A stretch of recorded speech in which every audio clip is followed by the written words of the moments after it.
So మీరు already successful గా ఒక సోషల్ మీడియా ప్లాట్ఫామ్ బిల్డ్ చేశారు. సో మీ ఎక్స్పీరియన్సెస్ షేర్ చేయండి. ఇండియాలో ఒక అప్లికేషన్ బిల్డ్ చేయడం, ఈవెన్ ఒక కంపెనీ పెట్టడం, ఎస్పెషల్లీ స్టార్ట్అప్ కంపెనీ ఏ బ్యాక్గ్రౌండ్ లేకుండా చేయడం అన్నది కొంచెం ఛాలెంజెస్ ఎక్కువే. కంపెనీ పెట్టడం కానీ, లేకపోతే ఒక టీమ్ బిల్డ్ చేయడం కానీ, ఒక ఐడియా లెవెల్లో ఉన్న దాన్ని మనం ఇంప్లిమెంటేషన్ కి తీసుకెళ్ళడం, ఇవన్నీ కూడా కొంచెం కష్టం.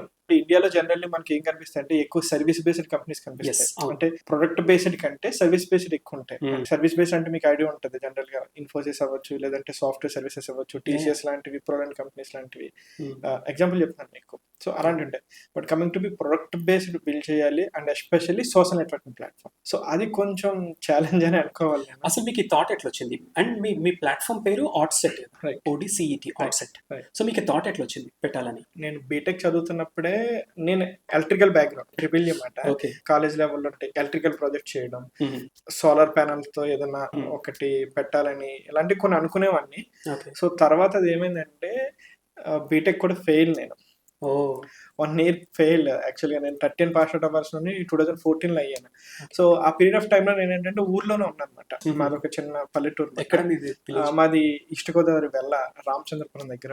నాకు నా ఫ్రెండ్, నా చైల్డ్హుడ్ ఫ్రెండ్ కూడా, ఇద్దరికి మాకు ఊర్లో ఉన్న లైబ్రరీకి వెళ్ళి పేపర్ చదవడం, ఏదైనా ఒక బుక్స్ చదవడం అలాంటిది కొంచెం అలవాటు ఉంది. సండే ఈనాడు బుక్ ఐడియా ఉంటుంది అనమాట.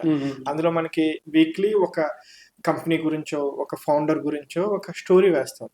అన్ఎక్స్పెక్టెడ్ ఎక్స్పెక్ట్ నాకు తెలియదు, కానీ ఆ రోజు ఫేస్బుక్ గురించి ఒక ఆర్టికల్ చదివాను, జోకర్బర్గ్ గురించి. ఫేస్బుక్ ఏంటి, మీరు అంతకుముందు ఫేస్బుక్ యూజ్ చేసిండ్రా?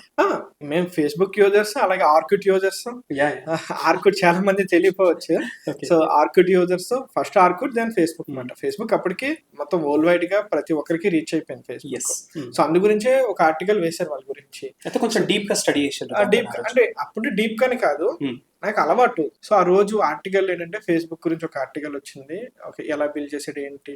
ఆ రోజు ఆ మినిట్ ఏమనుకోండి నాకు తెలియదు, కానీ సెకండ్ మనం ఎందుకు ఇలాంటిది బిల్డ్ చేయకూడదు అని అనిపించింది. ఆ రోజు డిసైడ్ అయిపోయాను. నాకు తెలీదు, ఓకే మనకుందా ఇలాంటివి, ఎందుకు ఎక్కడో USA నుంచి రావాలి, ఎవరో ఎక్కడో వెస్ట్రన్ కంట్రీస్ రావాలి, డిఫరెంట్ కంట్రీస్ నుంచి వచ్చి మనం చేయాలంటే మనం చేయలేమా, మనం చేసామా, ఉన్నాయా, మనకు తెలియట్లేదా అనేది ఒక ఇంటెన్షన్ క్రియేట్ అయిపోయింది నాకు. సో ఆ తర్వాత ఏంటంటే సప్లిమెంటరీ ఎగ్జామ్స్ రాసి, సో తర్వాత మా ఫాదర్ ఒక 30,000 నా చేతిలో పెట్టి హైదరాబాద్ పంపించి, ఏదైనా ఒక జాబ్ వెతుక్కో, ఏదైనా IT జాబ్ వెతుక్కో, సాఫ్ట్వేర్, ఇంకా అందరిలాగే సాఫ్ట్వేర్ జాబ్ చేయాలనేది హైదరాబాద్కి వచ్చాను.